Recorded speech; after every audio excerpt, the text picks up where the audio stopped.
Hello guys, this is your friend Shinobi Addict 2.0 and we are back with a new fanfic. Which is What If Naruto Got Massive Harem with Yugao and More Women Part 1. And if you enjoy this fanfic then please press the like button and subscribe to my channel for more fanfic like this. And now let's start the fanfic. 4-year-old Naruto didn't know how he got here. All he remembers was running from a group of angry children who saw him talking to a lonely redhead that could control sand. He ran for what seemed like hours, running toward the outskirts of the village.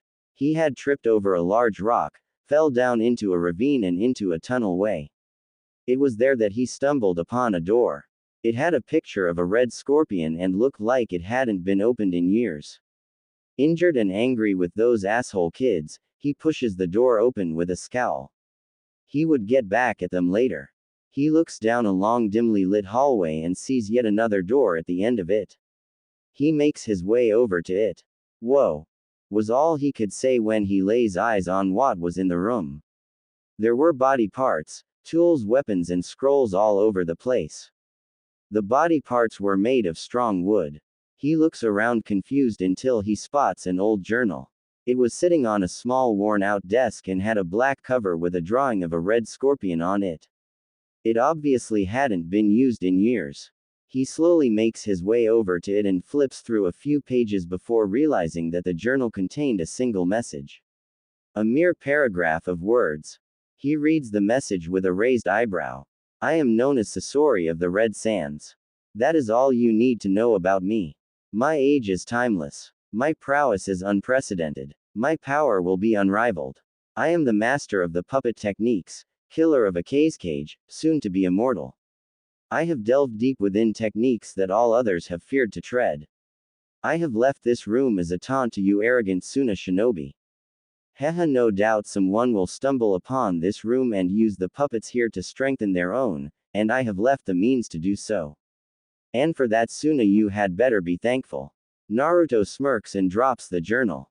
Not at all impressed with this Sasori's little message. Too bad I'm not from Suna.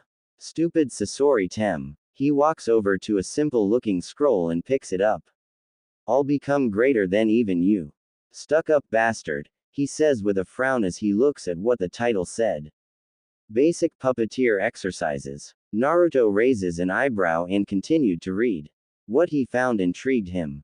Apparently Sasori used this room exclusively when he created his puppets and even as he trained as a rookie puppeteer. He spent countless hours reading through the scrolls of this room, and now it would be Naruto's turn. His interest grew by the second. He learned that in order to control the puppet one required the skill to create chakra strings and complex finger movements. There were instructions at the bottom for beginners. He spent the next couple of days practicing the finger movements and the chakra exercises needed to create chakra strings. It went well despite his apparent lack of chakra control. After he had more or less perfected the chakra string, he went on to the next step of learning how to become a puppeteer. He had to learn how to attach the chakra strings to an object and make it move. This was a lot more difficult than creating chakra strings. He quickly learned that he needed to increase his control over chakra if he wanted to accomplish this goal. He spent 2 weeks doing so when yet another scroll was revealed to have several different chakra exercises described in it. Naruto didn't know what compelled him to continue reading the scrolls on puppets or why he even spent so much time learning the steps to learn the technique, but he did. He just kept on reading through the scrolls, learning from the instructions left behind by some unknown shinobi of Suna. Completely unaware of the power he was granting himself. 3 weeks went by and Naruto had succeeded in making an arm on the wall move and launch a barrage of Senbon. He had even managed to use the arm to hunt. He was coming along quickly. His skill growing every day. By the end of the 4th week he was able to walk up and down the walls using his chakra. He was able to quickly and efficiently create and attach chakra strings to the puppet parts and bring them to life. He even had a pretty good grasp of what movements moved what on the puppet. He grins and opens his current scroll a bit further, proceeding to the next step. Step 22: Creating your own puppet. Naruto grins. He didn't know it was even possible to create his own puppet. Then again, it should have been obvious. He read through the instructions on how to use the various tools needed to assemble a puppet of his own. Various screwdrivers, oils, mallets, hammers, and even a blowtorch lie about the room waiting to be used. Naruto grins again and looks around. There were various torsos, arms, legs, a few heads, a lot of different weapons including a large zanbetu and even some hair. He takes it all in, deciding what to use. He finally settles on a torso that would belong on a young teen, the large zanbetu and a large ball of yellow hair. 2 months went by. Naruto was covered in oil, dirt and sand. This was by far the hardest thing he had ever indulged in. Creating a puppet was something that took skill and time. He was up for most of the 2 months working on his custom puppet. Hey, I hope Hokage Gigi isn't too worried about me, he says to himself as he makes the final adjustments to his puppet. The rate at which Naruto learned the techniques in the scrolls could have been described as prodigious. His brain soaked up the info with ease and efficiency. It was as if something within him provided him with the right type of deducing skills needed to learn quickly. He didn't focus on that though. He was currently reading yet another scroll as he tightened the joints and various other parts on his puppet. This one was a human anatomy scroll. He didn't really understand why a scroll such as this one would be in a room like this, but he figured if it was there then he perhaps should study that as well. Ah, finally, says an excited Naruto as he finishes his puppet.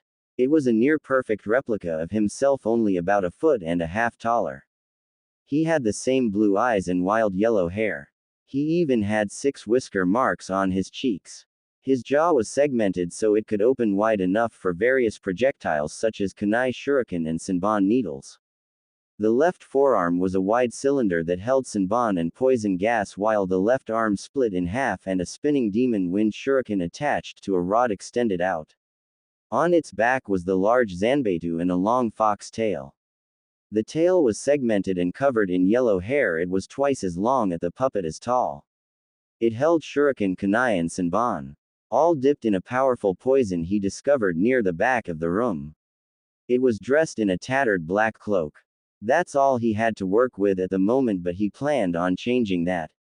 He flexes his fingers and attaches the chakra strings to the puppet to test out his kill and its maneuverability. It immediately comes to life with various clicking sounds. Naruto moves his fingers a bit and the puppet slowly rises to its feet. He grins at his creation. He does a few test movements, causing the puppet to take a couple of steps forward. He smiles. Not bad for his first time.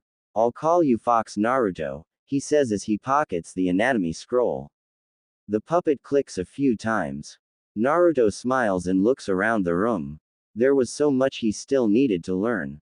He knew that. He wanted to learn. He craved it. He walks over to the back of the room, his new puppet, Fox Naruto, taking clumsy steps toward him as Naruto continued to move his fingers and control it. Naruto scans the room and spots a pair of scrolls. He grabs them and looks at the titles. One was labeled Storing Your Puppets in Seals while the other was labeled Forbidden. Intrigued, Naruto opens the seal scroll first. Here are the instructions on storing your puppets, it read. Naruto looks down and there was a drawing of one seal. It was quite simple really. It merely required a few complex designs and the kanji for what you were storing in that seal. Naruto grins and pockets the scroll. That would come in handy in the future. He then looks at the other scroll in his hand and frowns. Something that said forbidden on it just didn't emanate a friendly aura. But it's still. He said he was going to surpass Sasori and that's what he intended to do. He could learn whatever was listed in this scroll. This forbidden scroll held the instructions to create a puppet made from a human corpse. In all of its gory detail. Naruto had never read anything so grotesque in his life. Hell, some of the treatment of the villagers weren't as gross as this. He continued to read, drinking in the info and subconsciously storing it within his mind. He learned that in order to create a human puppet he needed a lot of preservatives and a place to get rid of the organs. It was sick yet interesting at the same time. The more he read, the more he learned. For instance, He learned that a human puppet retains the abilities of the person used for the process. This included bloodline limits. He also learned that human puppets are a bit more durable than regular puppets. He pockets the scroll with a smile. He just might use this technique on some of his enemies. Naruto grabs a few more instruction scrolls and heads back toward the center of the room. Fox Naruto following. He looks around with a smile at all the leftover puppet parts, vials of liquid poison and tools. He grabs the tools, some of the jars of poisons and as much weapons as he could hold and puts them in his backpack along with all the scrolls and instructions. He looks around the room one last time and smiles.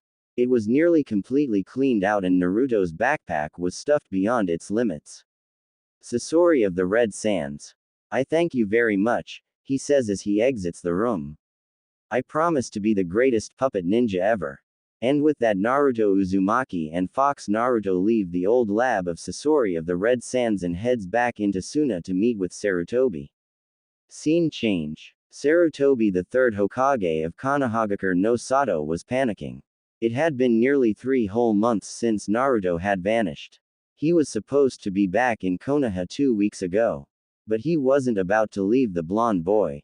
He knew Naruto must have gotten caught up in something. Especially after the young boy by the name of Gaara informed him that Naruto was chased away by a group of mean kids because he had said hi to him and said his sand was cool. Sarutobi could still feel the happiness that was radiating from the redhead. The poor boy was living a life just like Naruto, it seemed. Suddenly a series of clicking behind him causes him to spin around. What he sees causes him to gasp. Naruto? He asks. Nay, I'm right here, Hokage Gigi. That's Fox Naruto. Sarutobi turns to the left and sees none other the Uzumaki Naruto standing on a boulder in front of him. His clothing was torn and dirty and his eyes were half closed. He was grinning with his arm extended and his fingers twitching and jerking. Sarutobi turns back to Fox Naruto and examines it closely. He gasps a second later. Like it, Hokage Gigi. I created it myself. It was awesome. I found this old puppet room and learned from the scrolls there. Naruto has his puppet leap over the Hokage and take its position next to Naruto. Sarutobi was speechless. Naruto had learned a Suna technique to this level in a mere 3.5 months. It was unheard of. On top of that, he had created his own puppet. Naruto, cool huh? Now I dare any stupid villagers to mess with me. Naruto leaps down to face the Hokage with a tired smile. Without another word, the two then make their way to the exit of Sunagakure. Neither of them notices a small reed head spying on them from a tree with sad smile. The boy sighs sadly before vanishing in a swirl of sand. Time skip. Naruto ran straight home as soon as he entered the village. A large scroll bouncing on his small back as he bound through the village. Courtesy of Sarutobi, who told him that walking through the village with a bag full of puppet parts, weapons, poisons and instruction scrolls would rouse the bloodlust of the already bloodthirsty villagers. He had sealed everything including Fox Naruto in that scroll for him. Naruto vowed to learn how to do that as well. He ignored the hate-filled glares and jeers thrown his way as he made his way toward his home. All of his anger and resentment gone for the moment. Replaced by excitement. For just this moment, he burst into his apartment room and drops the scroll to the ground. He bites his thumb and swipes the blood across the kanji for seal. A sizable burst of smoke and a large pile of everything he had taken from Sasori's room was in front of him. He grins and grabs Fox Naruto and places him in his chair. He then grabs all of the scrolls and puts them in a pile at the foot of his bed. Next are all the weapons. He had actually managed to stuff quite a few in his backpack before Sarutobi sealed them. 3 katanas, about 600 senbon needles, 80 shuriken, 100 kunai, 2 large demon wind shuriken, a pair of broad swords, a chain whip, a chain scythe, an extendable spear and 10 wicked curved daggers made up the pile. Next were the puppet pieces.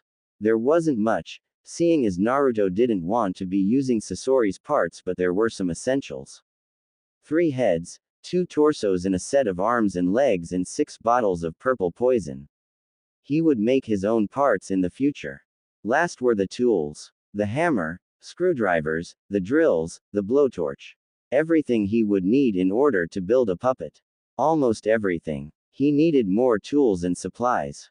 An issue he would address later. There was also that scroll on human puppets.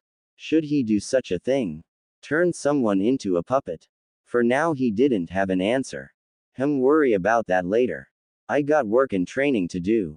He thought excitably. Over the next 6 years, Naruto became an enigma. He completely enthralled himself in the studies of the puppeteer and hardly left his apartment. He worked tirelessly day and night getting stronger. Sasori's message was taped to his wall, taunting him, forcing him to grow stronger. He completely isolated himself from the civilization that scorned him so terribly. He never once created another puppet, but he did create several different installations for Fox Naruto. Controlling the puppet became second nature. So well developed that it looked like the puppet possessed a life of its own. Naruto hardly had to move anything to get the puppet to follow his commands. He spent countless hours reading through the scrolls, learning constantly, and it seemed the more he learned, the more possibilities that revealed themselves. The art of the puppeteer was truly a treasure to discover. His skill skyrocketed. By the end of his second year he was able to control numerous items at once, one for every finger. This alone meant that Naruto could control Fox Naruto with a single finger. Over the years his apartment became a spitting image of Sasori's room. Homemade puppet parts, weapons and tools hung on nearly every inch of the wall. He took to growing herbs for his poisons and even had a little forge in his kitchen floor, and since he lived on the top floor no one really noticed any smoke. He ventured out every once in a while and stole whatever he could get his hands on. Food, clothing and materials fell to his chakra strings. Sarutobi had taught him numerous funin jutsu. This included the one that stored items into scrolls, something that the blonde was greatly happy for. Naruto also began to study weapons. He figured that having all these items around and not be able to use them would be pointless. He took to sparring with Fox Naruto in order to learn them to a decent degree. Currently his favorite weapon was the chain scythe. Naruto trained intensely every day. He forged some makeshift weights and drew some seals on them that could store chakra and use it to increase the weight holding him down, and practiced daily routines every morning. This consisted of push-ups, punches, kicks and hanging from the ceiling upside down using chakra. It was a sloppy, unorthodox routine, but it was doing wonders for the boy. He learned much. Between living alone and furiously training to be the greatest puppeteer, he had to learn these things. This included cooking, cleaning, sewing and even hairdressing. He was never out of things to do. Another aspect of his training was the knowledge of the human body. Not a day goes by that he didn't read a bit of that book. It was always with him. This book provided him with a vast amount of understanding. It helped him with his puppetry skills very much.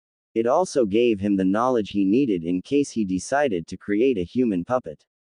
For 6 years no one had heard a single word about Naruto. They knew he holed himself up in his apartment, but no one really cared.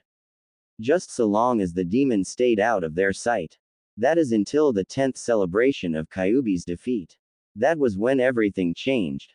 Time skip. Like any other night, 10-year-old Naruto Uzumaki was nose-deep in a scroll and tinkering with Fox Naruto's tail.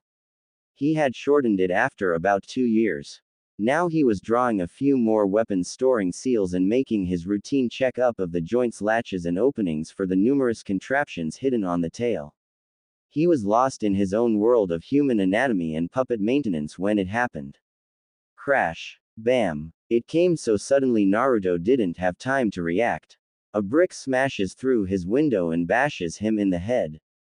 At the same time his door is kicked in and about 20 villagers burst into the room wielding sake bottles, knives, planks, and stones.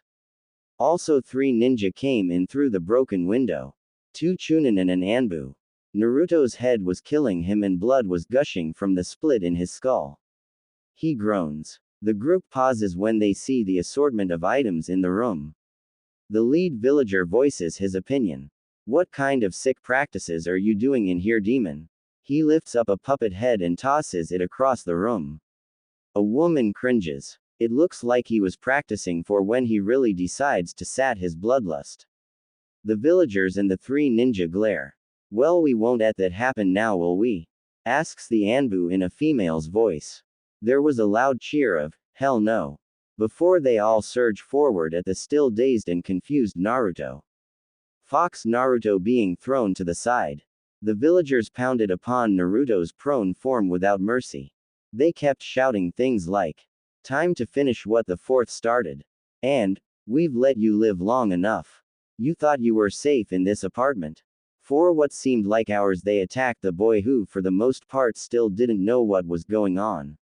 He could feel the pain, hear the taunts and decipher how many there were, but he still didn't know how or when this attack had started. It was relentless. And it brought back the memories of his earlier childhood. Blood poured from nearly every part of his body, gashes and broken bones decorated the boy's entire body. He passes out just as the beating stops and he is hoisted up by his underarms. Naruto's mind. Naruto sighs and gets to his feet. He looks around with a sad but angry smile. His eyes scan the area. Where the hell did they dump me this time? He says as he takes in the pale yellow glow of his surroundings. He also notices that the ground was covered in ankle-deep murky water. A sewer. How original. He deadpans as he begins to look for an exit. He rounds a corner and takes off down the hall. He comes to another corner and sees a red glow. Must be sunrise, he says as he rounds the corner. What he sees was not the glow of the sun rising. It instead was a gigantic gate with a paper seal on the front of it. The red glow was emanating from inside. Naruto raises an eyebrow. Hilu www. A pair of huge red eyes suddenly snaps open. This causes Naruto to yelp and leap back. A deep growl so menacing it nearly causes the sewer walls to nearly fall apart erupts from behind the bars as massive fanged grin reveals itself in the darkness. Then there was a voice. It was terrible, deep and menacing. The voice of a creature that reveled in destruction. So, you have finally come here, you pathetic human boy. What is it that you want from me? Naruto stares wide-eyed at the beast. Unable to say anything, a set of massive claws suddenly slams into the bars. Answer me, mortal. Naruto snaps out of it almost instantly. His eyes harden and he stares at the beast with anger and hate. Listen. I don't know who think you are and I don't care. I've been beaten and tossed into this godforsaken sewer by a bunch of blind Konoha bastards. I don't have time to be fucking around with you. Now tell me how to get the hell out of here. The beast is silent for a couple of minutes until it laughs. A deep rumbling laughter that echoed all throughout the yellow sewers. Ha ha ha. You must be my jailer. I admire you guts, brat. Even if you are an insolent whelp. Naruto raises an eyebrow. Jailer. What are you talking about, beast? The beast's grin grows as he speaks again. It does not surprise me that you do not know. Ha ha, humans are such simple creatures. Perhaps that is why I enjoy feasting on their marrow so much. Tell me, boy, what do you know of the Kyuubi no Kitsune? Scene change. Sarutobi was walking through the village, enjoying the festival. He was in a great mood. This was a day he didn't have to worry about paperwork. All around him there was activity. Everyone was celebrating the defeat of the Kyuubi no Kitsune 10 years ago. This brought him to another thought. Naruto Uzumaki hadn't shown up to visit him in a year. He hoped the boy was alright. It wouldn't be until the next day that he would become aware of the situation unfolding in the slums of Konoha. Scene change. The villagers, the shinobi and the residents of the apartment complex were gripped by a terror that they haven't known in 10 years. 3 minutes ago the female Anbu was smirking with her katana poised to strike. That was 3 minutes ago. Before an unbelievably powerful red chakra exploded from the boy's body and his eyes turned red and demonic. What the hell? The demon. It's escaping. Screams the Chunin a second before the power dies out and the boy glares with a look of contempt and hate. Okay everyone, we need to talk. Now. Naruto jams his clawed hand into the chest of the villager who was stupid enough to still be holding him and rips out his still beating heart. You bastards sealed the Kyuubi no Kitsune within my navel in order to save this place and you still treat me like trash. The man dies and the rest of the group is now desperately searching for an escape route. I'm a hero here if this is true. If the Kyuubi is indeed sealed within my body, then I am the only one capable of keeping the beast at bay. He takes a step towards the group and they step back. All except the Anbu. Naruto turns his gaze toward the door where a few people were trying to inch out. And you bastards ignore that rule and make my life a living hell. He raises his hand and attaches a chakra string to the door and pulls it shut, trapping the people inside. Alone. With him. Why is that? And it better be the right answer. He turns his gaze toward the Anbu. Tears beginning to form in his eyes. He raises his other hand and S string of crimson chakra shots out and connects to Fox Naruto. The Anbu gasps when the puppet comes to life and glides over to its controller. He jerks his finger and the puppet draws its Zanbeitu. One of the villagers decides to answer his question. He sneers and steps forward. We treat you the way you deserve to be treated, monster. We know what you really are.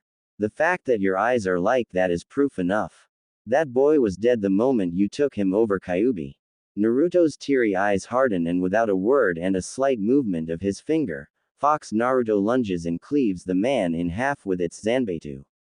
The Anbu gasps because the puppet moved at speeds that rivaled an elite Jonin. She didn't have time to think though, because with another movement the puppet's tail suddenly splits into 4 sections and wave after wave of Senbon needles and kunai flew from it, killing the 2 Chunin and half of the group.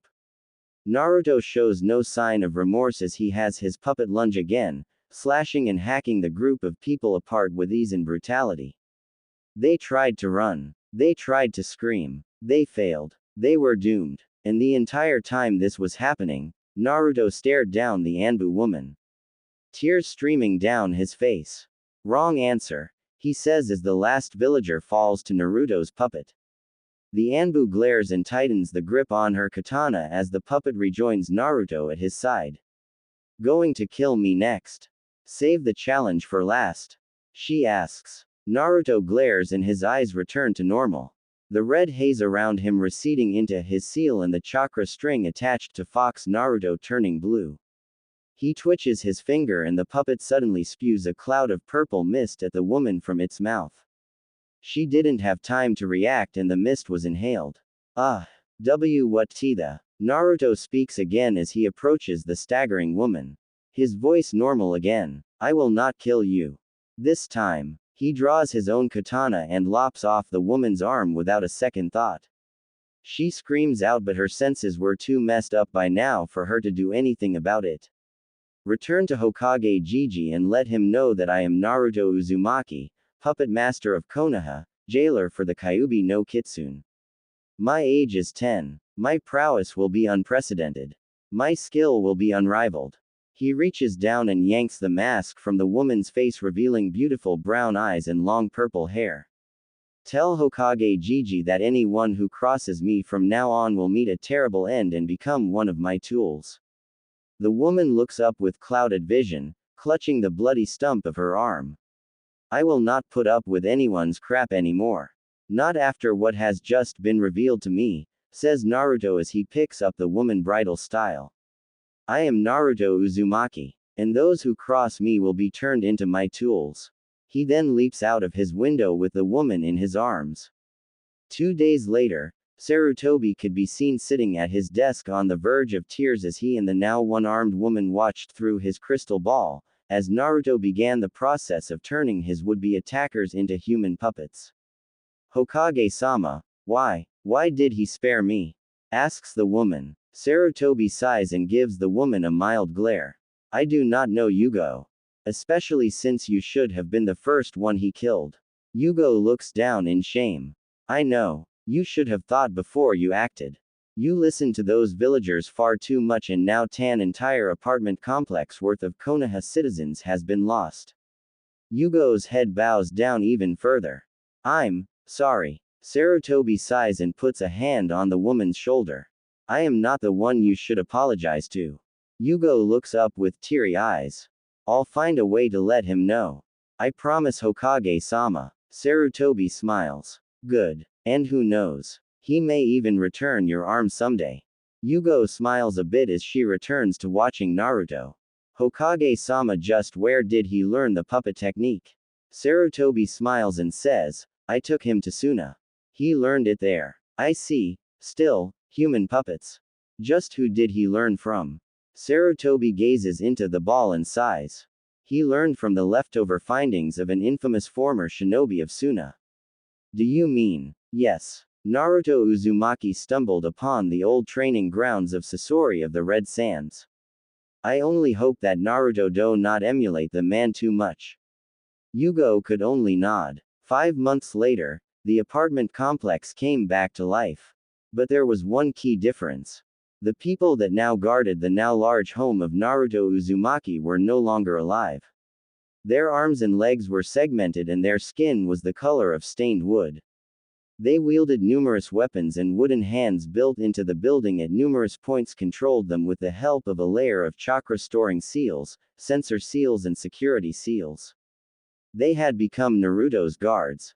His tools. His security puppets. Hey, anyone who gets too close to this place now, better be on guard. Those seals pick up on chakra and ill intent. The second they get within 2 feet of this place, my puppets will attack. Naruto smirks and flops down into his bed.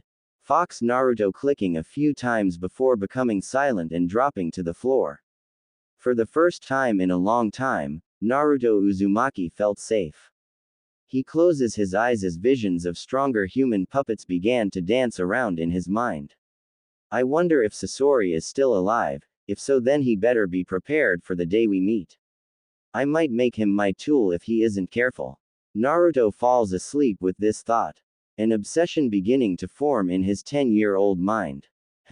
This brat is an interesting one. I never knew one could do such a thing as turn a living creature into a lifeless tool. And it appears he aspires to turn all of his greatest enemies into these tools. Let's see if you accomplish this goal, boy. The Kyuubi then closes his eyes, resuming its long slumber. A year went by without much incident since that day. No one dared approach Naruto's home after Sarutobi had spread the boy's message. Well, almost no one. The few that disregarded Naruto's warnings soon fell to his ingenious traps and puppets. The name Naruto became an infamous one in Konoha. The council was enraged at Naruto's boldness but soon found they too could do nothing about it. Sarutobi had made it perfectly clear that Naruto is not be harmed. There was also the fact that his traps were dangerous enough to take out an Anbu. And they only seemed to be getting more intricate and dangerous. Civilians and shinobi alike had stories to tell about the infamous puppet house, as many came to call it, using it to scare their children in order to keep them inside at night and causing a few people to wallow even further in their hate. Naruto left his place even less than before after that day. Not even Sarutobi had seen much of the boy. It made him sad to know that a village such as Konoha could do that kind of thing to a child. It hurt him deeply. Scene change. Yugao was doing her daily patrol through Konoha like any other day, only she was lost in thought. She had always been so since that day. She unconsciously touches the stump where her left arm used to be in size. That day flashed through her mind constantly. That day she nearly stabbed him with that sword, and the day that he looked at her with those deep red demonic eyes that held more sadness and pain than any human she had seen. It was at that moment that she realized her mistake. Or perhaps it was when he spared her life and dropped her off at the hospital, taking only an arm as punishment. She sighs and says one word. A word that was meant for only her but was picked up by her partner and caused him to raise an eyebrow. Naruto. Is that the guy who took your arm? Asks Gekko Hayate with kind eyes. Yugao nods, slightly surprised that the man heard her. He's a young boy who has been done a great injustice. Hayate nods. He's that puppeteer boy, right? The one everybody talks about. Yes. Hayate looks up in thought for a few minutes as the two continued to walk. He was so silent for a few minutes that Yugao was getting a little impatient. Finally he smiles and says, "Go see him." Yugao nearly trips over her own foot. "What? I can't do that." "Why not?" asks Hayate. Yugao looks at the man with a bit of a glare. "Naruto is an infamous word in Konoha for a reason. I'm not risking those traps of his." Hayate frowns a bit and says, "I think you're just scared to face him." "What? You told me yourself. Naruto took your arm a year back. You also said something about a great injustice. I'm guessing that you were part of this injustice and that's why your arm is missing. This draws me to conclude that you're afraid of what he'll say if you were to finally apologize to him." Yugao looks at Hayate and mentally curses him. His deducting skills were too good for his own damn well-being. "Fine. I'm afraid to face him. It is well known that Naruto is distant from other people. And he very well should be," says Hayate. Yugao nods, "But it's not just that. Naruto has been forced to resort to killing at such a young age. He trusts no one and he's quicker to add to his puppet collection than he is to listen." "All valid points. You are absolutely right," says Hayate. Yugao was going to say something else but was cut off by the man next to her. "But you forget one simple thing, Yugao Uzuki." "Oh yeah, what's that?" Hayate smiles and puts a hand on her shoulder. "Naruto spared your life that day. He must have some bit of faith in you. Somewhere." And with that he leaps away. Scene change. Sarutobi sighs as he straightens out his robes and walks down a hall. He was not looking forward to this. No, not looking forward at all. The council had summoned for him a few minutes ago and he already knew for what reason. He approaches that door and pushes it open. He is met with the gazes of every council member in the room. Their faces were emotionless and frozen, but their eyes betrayed what they were feeling. And Sarutobi didn't like what he was seeing. "Ah, Hokage-sama, it is good of you to join us. Would you like some coffee?" asks his old female teammate. Sarutobi takes his seat but turns down the coffee. He decides to get right to the point and address the situation. "I'm guessing you all have called this meeting to discuss Naruto?" he asks. One of the council members chuckle. She was a rather attractive woman of about 40 years of age. She was dressed in a red kimono and had jet black hair. "My Hokage-sama, impatient aren't we?" she asks. Sarutobi gives her a piercing look and says, "Just answer the question." A man sitting to the left of him snorts a bit before speaking. "Hokage-sama, was all know how fond you are of that boy and we know how great his potential is. And," says an impatient Hokage, "it's just that we feel that the boy is not stable enough to be allowed to live. We've seen Orochimaru and Itachi. We cannot have another one of those." Sarutobi could feel high anger rising as he comes to a conclusion. And it only rose higher once his conclusion was solidified. "We know you care for that boy despite his demon heritage, but he cannot be allowed to live." Hiyashi Hyuga, clan head of the Hyuga clan and member of the council, stands up with a smirk. "That is why we have come to a decision to eliminate the boy." Sarutobi's eyes widen. "You sent assassins?" They nod. "But not just any assassins. Hiyashi-sama has sent a team of highly trained Hyugas to deal with him. Nothing will get by their eyes." By now Sarutobi was growling. "They should be arriving at their destination right about now," says the black-haired woman. Sarutobi slams his fist into the table. "You fools. Do you know what the fuck you have done?" The council recoils a bit, and then explodes into a mass of undignified yelling. Scene change. There were 4 of them. Highly trained, highly skilled and highly pumped for this job. But nothing in the entire world of shinobi could have prepared them for this. No. Hiyashi had told them that the target's house was riddled with very dangerous traps. What they were not told and what Hiyashi apparently didn't know was that the target's home was one big trap. They spent an hour alone trying to get inside the house, then another 30 minutes trapped in the hallway. They had been scraped and cut several times, and those human dolls moved with the skills and speed of some elite ninja. Explosion seals tested their chitons to the limits, and poison gases tested their ability to hold their breath for minutes at a time. They were sweaty. They were tired and they were angry. This boy's skills in traps was almost unparalleled and it had them unnerved and on edge. They pressed forward though. Byakugans on full blast so they could at least anticipate the springing of the traps Naruto had set. Hell, if it weren't for Byakugan they would already be dead. Finally they make it to the top floor and to a door marked Uzumaki and push. It didn't budge. Damn it. Growls the leader as he pushes again. It still didn't budge. The four gaze at the door with their bloodline limits and notice that the door is packed full of chakra. An odd thing, but they didn't really see anything else. This kid's good, I'll give him that, but chakra enforced items are useless against a Hyuga, says the leader as he pumps his own chakra into his palms and slams it into the door. What happens next though made the four realize just why the door was packed full of chakra. The door splits apart into 4 sections, swings inward and about 20 metallic tentacles shoot from the opening and snatch up the Hyugas, pulling them into the void. They felt themselves being pulled down. Further and further underground. Past the 2nd floor. Past the 1st floor. Past the basement until finally they are dropped into what looked like a large dojo. Confused and still shaken, the 4 Hyugas get to their feet and watch as the tentacles recede back into the ceiling. They were getting ready to ask where the hell they were when someone speaks up. It was a voice devoid of emotion and feeling, and it was a voice that belonged to a child. You guys must be pretty good to make it this far. But you die now. I hope Hokage Gigi understands why. The Hyugas all whirl around to the source of the voice and gasp at what they see. That was right before the walls, doors, and floor were covered in iron bars and several tubes jutted from the ceilings and began to spew out green gas.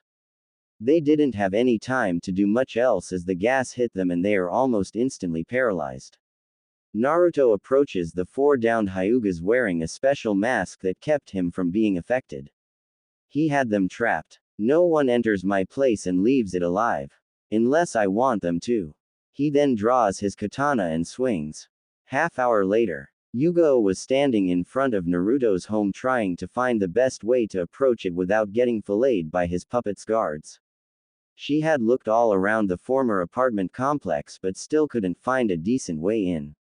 She contemplated just going in the front since it looked like the traps there had already been activated. There were even a few broken puppets. Finally, after a few more minutes, she takes a deep breath and decides to walk calmly up to the front door. Bam! What the hell? Screams Yugao as the front door is suddenly blasted out and nearly takes her head off. She had to bend completely backwards in order to avoid the flying piece of wood. A task that had her back screaming in protest. She gets back to her feet and brushes a bit of dust out of her eyes. What the hell was that? She says as she focuses her attention back at Naruto's front doorway. She gasps at what she sees. Naruto emerges from the doorway with an expressionless face. His wild blonde hair tied up in a waist-long ponytail. Yugao notices that he had grown little taller. His deep blue eyes having gained the attributes of a seasoned warrior. Someone that has killed numerous times. His muscles were coiled and defined. Ready to spring into action at a moment's notice. He was dressed in a pair of baggy torn-up orange shorts and an open orange jacket. A bloody katana was held in his hand and a battle chain was wrapped several times around his waist. He looked quite handsome for an 11-year-old boy. Yugao could only gape as the boy walked past her carrying a severely slashed-up dead Hyuga on his shoulders, and behind him was his signature puppet fox Naruto dragging 2 more bodies behind it by the feet. The puppet had changed the most. It no longer stood upright. It was now hunched over into a crouching position and walked like the Antiform in Kingdom Hearts 2. The large Zanbeitu was still strapped to its back and its hair was still bright yellow, but now it had a pair of red fox ears and clawed hands. It was dressed in an orange and blue yakuta and now had 9 red tails instead of 1 yellow one. Yugao couldn't help but think of the Kyuubi at that moment. Assassins, says Naruto plainly as he passes by the Anbu woman. She merely nods without thinking and lets him continue his way toward the Hokage Tower. She could say nothing. her entire being racked with guilt for having a hand in turning Naruto into what he is today. She could only say one thing as he disappeared around a corner and scared the hell out of the villagers nearby. Naruto. Scene change. Naruto briefly acknowledged the presence of the Anbu woman as he passed by her. He had other things to attend to, such as getting to Hokage Gigi and asking him why there are assassins coming at him. Not that he cared, especially given the nature of the assassins. It only meant a powerful new puppet. He ignored the frightened cries of the villagers or the shouts from the shinobi as he made his way toward the Hokage Tower, dragging the bodies of 3 dead Hyugas behind him. Scene change. The council room was in a complete state of disarray and chaos. As soon as Sarutobi had called them all fools, they exploded into a jumbled mess of outrage and denial. Hokage-sama, you can't possibly believe that the boy is capable of killing 4 highly trained Hyugas. Yells Hiashi. I agree. No matter how good his traps may be, he still does not have the skill to take them on and win. The Byakugan can see through all. They'll be able to anticipate and avoid the freak's traps, and once they get to the boy itself, then they'll easily deal with him. Sarutobi sighs and says, Naruto Uzumaki is not the type of person to slack off. Even before that incident a year ago, he was a determined, hard-working, intelligent boy. Naruto won't grow weak in other areas while his puppetry shoots through the roof. I can almost guarantee that his trap-setting abilities aren't the only things to improve over that time. He'll be evenly skilled in every aspect of combat. Another council member snorts. Even so, Hokage-sama, those 4 Hyugas are at Anbu level. Even if the boy has improved, he still is no match for them. Hokage-sama, you place too much faith in the boy. I cannot understand why it is that you even protect him anyway. Sarutobi sighs and goes to retort, but is interrupted by yet another council member. The clan head of the Nara clan, Shikaku. All of you are too troublesome. It is in my opinion that if Hokage-sama has so much faith in this boy, then we should as well. I mean, if the boy was truly a demon, then Konoha wouldn't exist anymore. PFF, what would you and your clan of lazy assess no Nara? Sitting around doing as little as you can. Like you would know how things work in a village that you deem too troublesome to deal with, says a woman with brown hair.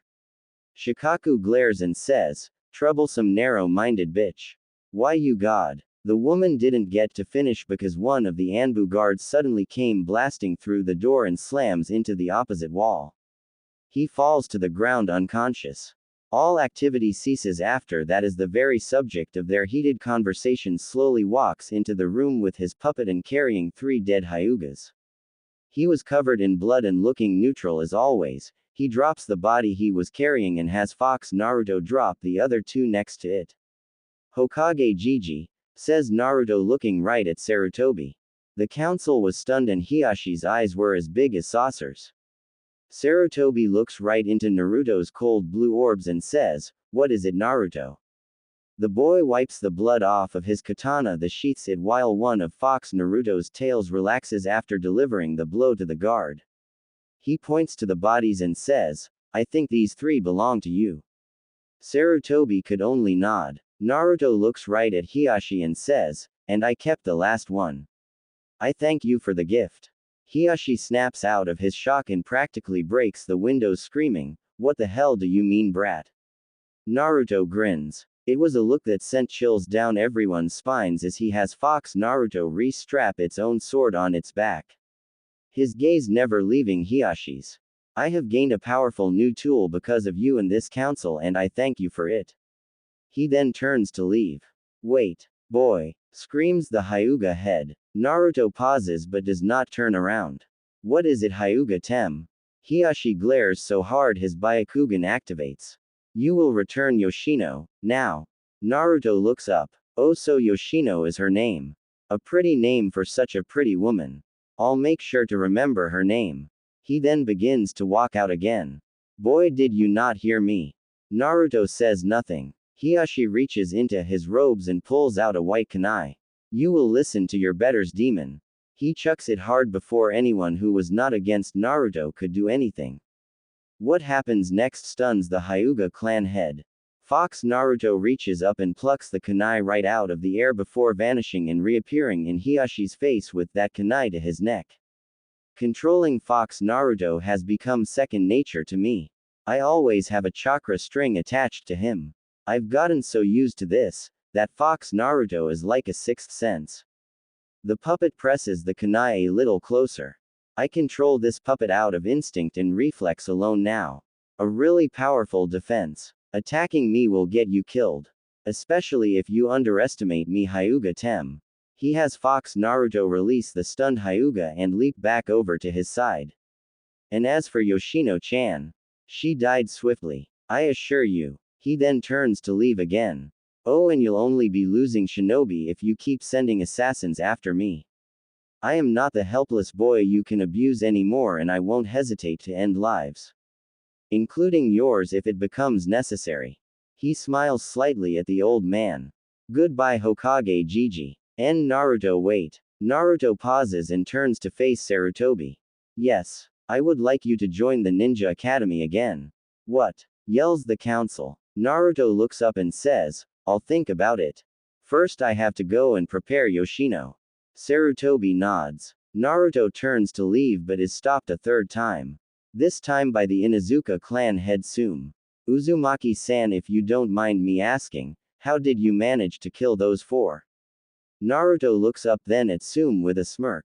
I trapped them in my training dojo where I gassed them with my paralyzing solution before I opened them up with my katana like a couple of cans of tuna. He then quickly exits, leaving a room full of shocked village council members and a smirking Hokage. Scene change. As Naruto was heading back to his home, he once again spots the Anbu woman. She was heading toward the Hokage tower looking deep in thought. He examines her a little closer this time because if he remembered correctly she was staring at his home. His eyes finally rest on her purple hair and he has a realization. You are that Anbu, he says, causing her to snap her head in his direction. They lock eyes for a whole minute before Naruto turns and continues on his way. He had a new puppet to create after all and time was of the essence. Yugao on the other hand continued to stare at him until he vanishes into his home. She couldn't stop. Her heart was aching. Naruto, I'm sorry, she whispers before body flickering away. What she didn't notice was that Naruto was looking at her through one of his windows with a special hearing-enhancing seal over his ear. All he wanted to do was confirm whether or not she was trying to kill him. He never expected to hear a genuine heartfelt apology.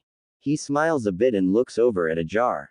It had a perfect conditioned arm contained within it and was covered in preserving seals and embalming fluid. Hey, perhaps sparing her life was a good thing, he says as he pulls the ribcage of Yoshino apart and takes out the organs. And perhaps I'll take Hokage Gigi up on his offer.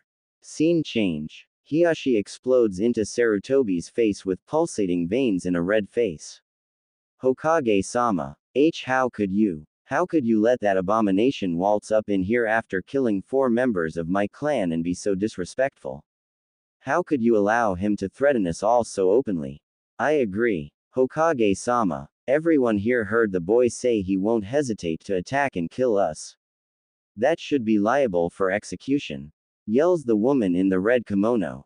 Shikaku and the Yamanaka clan head, Inoichi Sai. If he does decide to kill you, it would be your damn fault, says Inoichi. I agree. It is the ignorant people like you that do this to the boy. He has every right to be the way he is.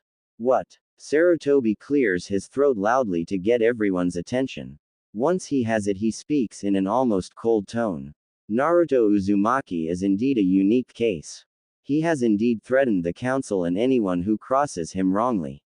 I hold no ill will toward him for that. There are several gasps. You all can do what you see fit, but I warn you now. Naruto Uzumaki is now officially under the protection of the Hokage himself and the Sarutobi clan. What? Hokage-sama. Enough. This is my decision. You have done enough to him already. I do this for the good of him and Konoha. Naruto will kill you all if no one puts a stop to this whole damn fiasco. The Naruto-hating council members could only stutter incoherent sentences and stare with huge eyes. Sume, Shikaku, Inoichi, and the Akamichi clan head Shuza rise to their feet and begin to leave. Naruto Uzumaki also has the protection of our clans. We have decided that it's too damn troublesome to waste time hating him for something he has no control over, says Shikaku. Hiyashi and the rest of the council begin to scowl and the woman in the red kimono decides to get their last words in. You will protect that demon? Asks the woman. Always. It was the Yondaime's wish after all, says Shuza. Even as the boy murders innocent people and turns them into his dolls with his sick experiments.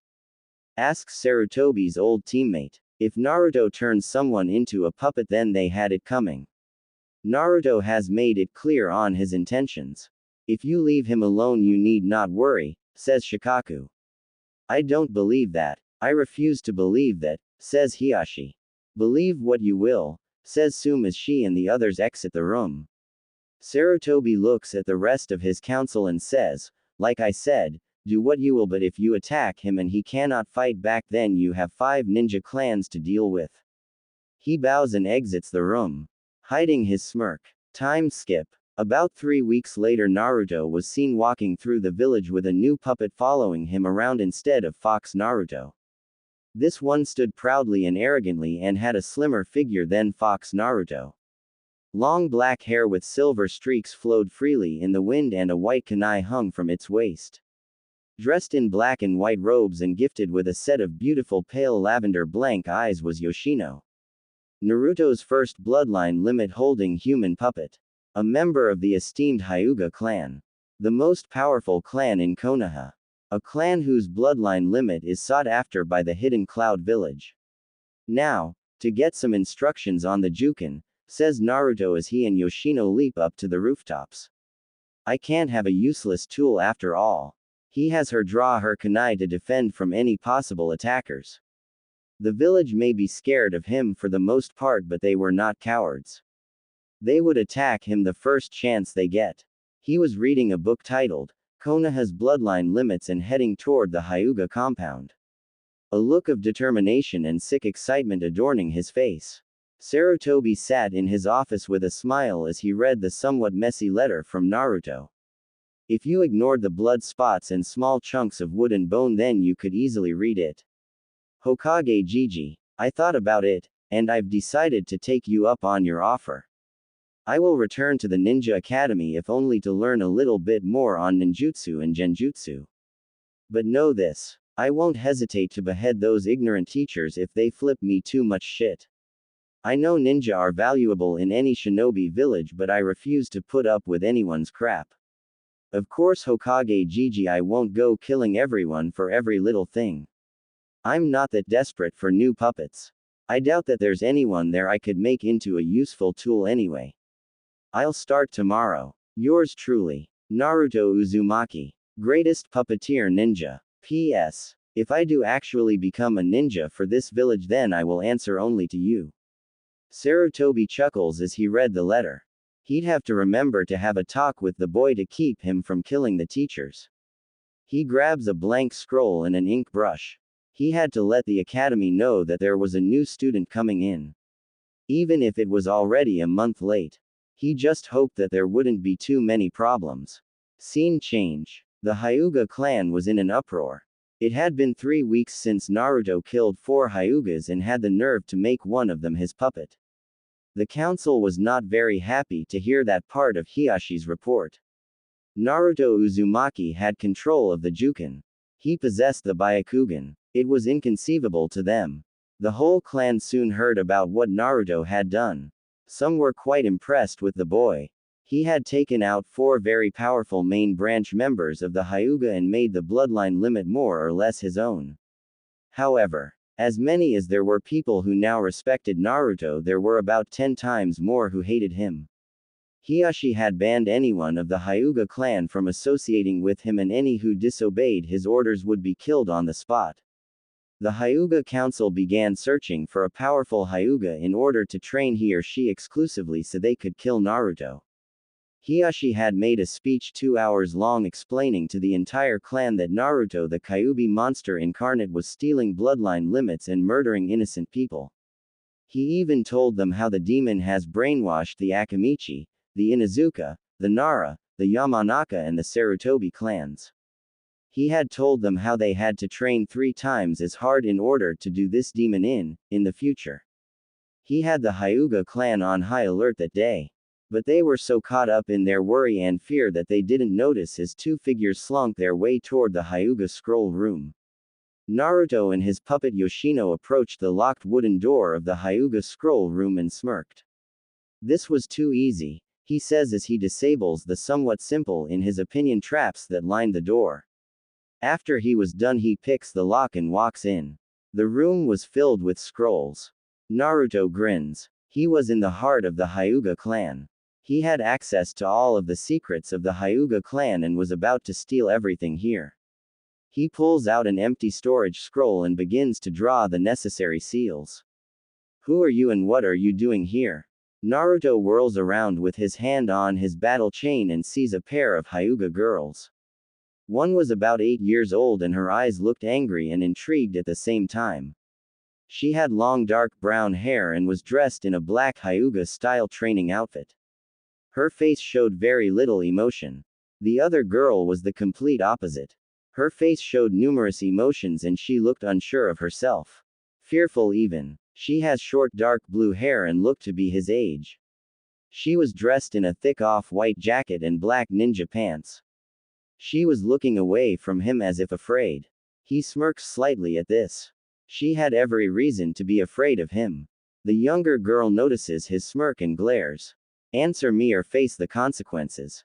Naruto nearly laughs in this girl's face. Who was she to dish out threats? Was she that good or just full of herself? He mentally shrugs and gets to his feet. My name is Naruto Uzumaki, and this clan has something I need. Naruto barely heard the older girl gasp. I see, says the younger girl. What is it you are searching for? Are you looking to learn how to use that puppet of yours to its full potential? Naruto smirks. This girl was more intelligent than a kid her age should be. You realize that you won't be able to utilize the Byakugan, she says. Naruto shrugs. It is not the Byakugan I care about. I need to learn the Juken and any other Hyuga fighting style. Your eyes' abilities are useless to me. The younger girl raises an eyebrow. I see. You wish to master the Juken through Yoshino. Since she is a puppet she wouldn't be able to do the Juken if the controller does not know the proper movements. Exactly, says Naruto. Now if you have no more questions I have little time. He crouches back down and continues drawing the seal on the scroll. But there is still a couple of problems Uzumaki, says the girl. Naruto looks up at her. And what are those? He asks. The girl smirks and says, you cannot master the Juken if you cannot use the Byakugan. If you do not have the Byakugan you do not have the ability to see the chakra coils or the tenketsu. Naruto looks up. I don't need to see the tenketsu in order to learn the movements for the Juken. So it is an irrelevant issue. The girl sighs and says, fine, and turns to leave. The older girl was still looking down at her feet and pushing her fingers together nervously. Come Hinata. Father waits for us, says the younger girl in a firm but caring voice. Hinata nods and gives Naruto one last look before turning to leave. Good luck, Naruto-kun, she says in the faintest of whispers. Naruto ends in response, stunning the girl.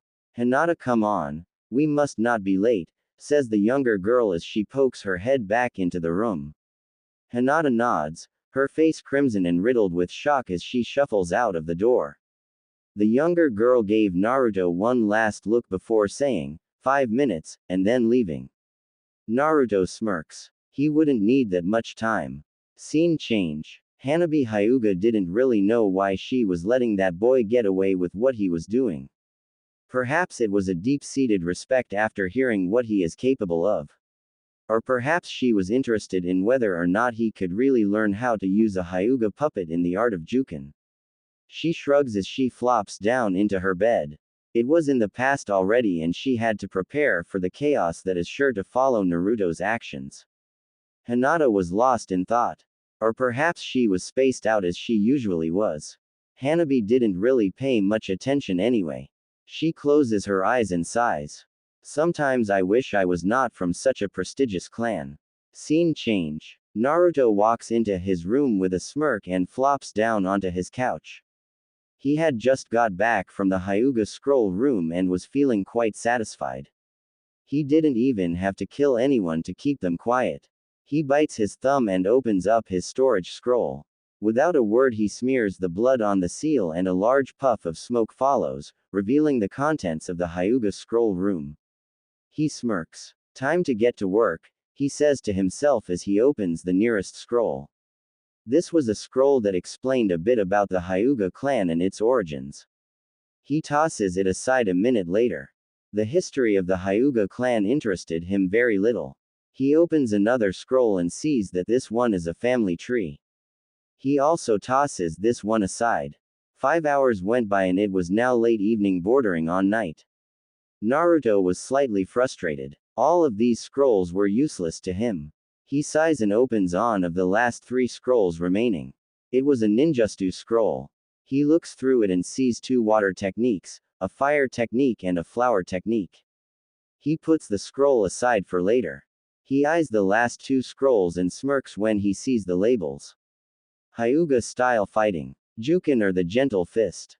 At last, he says as he seals up the rest of the scrolls. Scene change. An alarm was blaring. People were running around frantically trying to find an explanation to what the hell was going on. People were yelling and panicking saying things like, "They're gone. We've been robbed." It was chaos. Hiyashi's eyes were bulging with an enraged Byakugan. And he was close to strangling anyone who got too close to him. Only 2 people knew what exactly was the cause of the Hyuga clan's plight. Hinata and Hanabi sat in their rooms lost in their own thoughts about a certain blonde. Hinata didn't know what to think of the boy. She didn't really know him well and he completely vanished from the academy about a year ago.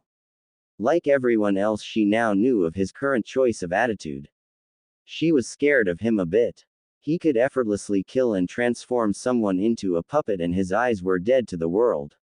Void of all emotions and feeling, but at the same time revealed a deep void of pain and sadness.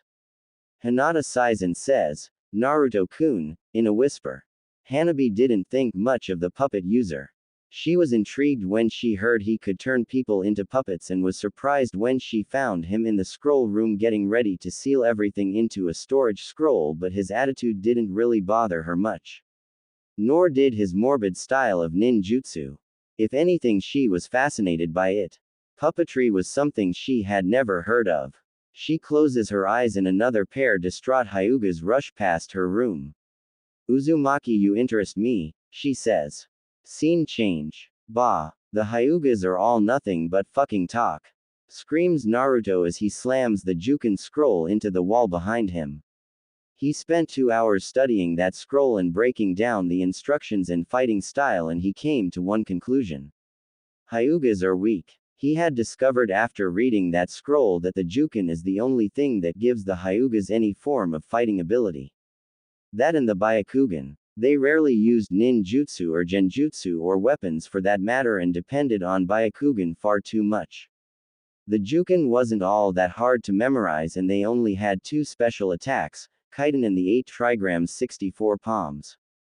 He copied the instructions for these 2 attacks along with the method for using chakra to do internal damage down and sealed the scroll up with the rest. The Hyuga ninjutsu scroll, however, sat at the end of his bed. "If they don't want it, then I'll be glad to take it and use it for myself," he had said. He grabs the storage scroll and leaps out of his trap-rigged window and onto the ground below. "The Hyugas can keep their useless junk," he says as he walks back toward the Hyuga manor.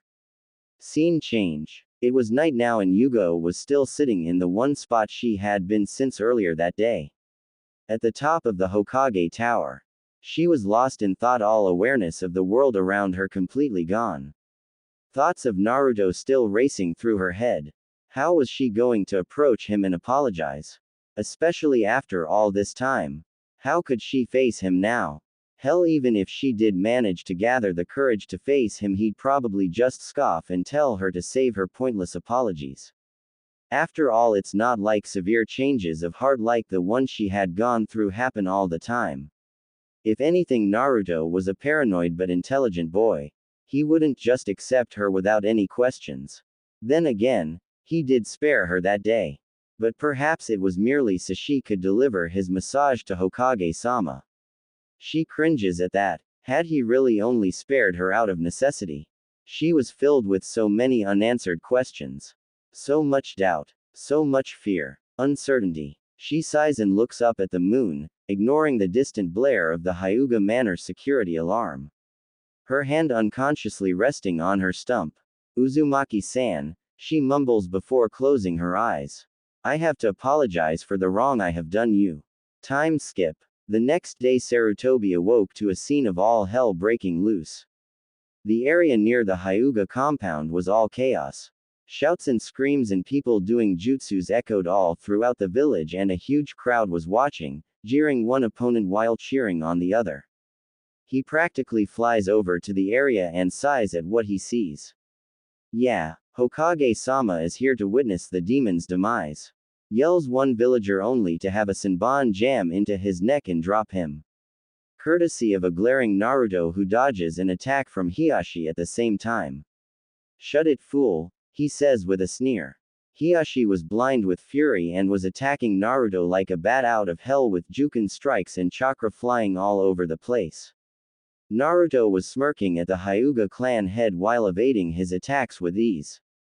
Damn it, brat, screams the Hyuga as he lunges again at high speed. Naruto ducks under the attack, then back handsprings away. What the hell is going on here? And get that villager some medical attention, yells Sarutobi as Hiashi charges. This little abomination has broken into the Hyuga compound, yells Hiashi. Naruto punches Hiashi in the gut, getting a grunt form. The man then shoves him back. Quit your bitching, Hyuga. I have returned everything, so there was no harm. Hiashi charges and attacks with renewed vigor. I'll kill you, he screams. This causes Sarutobi to widen his eyes. And for good reason, because as soon as Hiashi mouthed those words, the look on Naruto's face completely transforms from a smirk to one of rage and fury. Better fighters than you have tried. He then bites his thumb and pulls back his sleeve, revealing a tattoo seal for Fox on his wrist while leaping further away from Hiashi. Fine then. If you want to fight to the death over something so trivial, so be it. He smears his bleeding thumb across the seal and Fox Naruto appears in all its nine-tailed Zanbeitu wielding glory. Sarutobi gasps as Fox Naruto and the puppeteer both vanish at the same time. Clang. Time seemed to freeze at this moment. Everyone who was watching this fight couldn't help but marvel at the boy's speed. It was near Jonin level. A cloud of dust had kicked up, but one could clearly hear three people breathing. When it clears, everyone gasps. Naruto and Fox Naruto were right in Hiashi's face, and Sarutobi's right hand was holding Naruto's left wrist, which was gripping the katana whose tip was poking Hiashi's neck enough to draw a bit of blood. Naruto's right hand was holding a Senbon to Sarutobi's kidney, but the pinky was extended and controlling Fox Naruto. The Hokage had obviously intercepted the blow, which was aimed for Hiashi's ribcage. Luckily, Sarutobi was wearing protective ninja gear and was not stabbed by the poisonous needle. Sarutobi's left hand was holding a katana and intercepting Fox Naruto's Zanbeitu would have cleaved the Hyuga right down the center. But the last things that truly had Hiashi gripped by fear were the puppet's nine tails.